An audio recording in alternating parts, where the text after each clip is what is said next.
அப்ப ஜும்மாவுடைய நாள் வந்தால் ரசூலுல்லாஹி ஸல்லல்லாஹு அலைஹி வஸல்லம் 4 ரக்காத்து தொழுகையை, வழக்கமாக தொழுகிற லுஹருடைய 4 ரக்காத்து தொழுகையை 2 ரக்காத்தாக மாற்றி அன்றைக்கு மக்களுக்கு தேவையான உபதேசங்கள், ஈமானுக்கு தேவையான, தக்வாவுக்கு தேவையான, மறுமைக்கு பயனுள்ள ரசூலுல்லாஹி ஸல்லல்லாஹு அலைஹி வஸல்லம் எவ்வளவு உபதேசங்களை ஜும்மாவுடைய நாளிலே செய்கிறார்கள். அந்த காரணம் என்ன?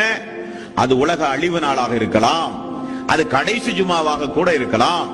அல்லாஹ் நாடி உலக அழிவு நாள் வெள்ளிக்கிழமையாக இருந்து அந்த வெள்ளிக்கிழமை நாம் இபாதத்து செய்கிற நிலையில் அந்த வெள்ளிக்கிழமை வர வேண்டும் என்பதற்காக வேண்டி நபிகள் நாயகம் ஸல்லல்லாஹு அலைஹி வஸல்லம் அவர்கள் ஆக்கி வைத்திருந்தார்கள்.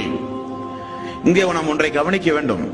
வெள்ளிக்கிழமை நாள் வந்தால் அந்த நாள் உலக அழிவு நாளுக்குரிய நாள் என்பதற்காக குளித்து புத்தாடை அணிந்து நறுமணங்களை எல்லாம் பூசி அல்லாஹ்வுடைய பள்ளியில் முதல் சஃபிலே வந்து அமர்ந்தால் அவர்களுக்குரிய கூலி, இரண்டாவது நபர்களுக்குரிய கூலி, இப்படி ஒரு பெருநாளை போல ரசூலுல்லாஹி ஸல்லல்லாஹு அலைஹி வஸல்லம் அந்த தினத்தை சொன்னார்கள்.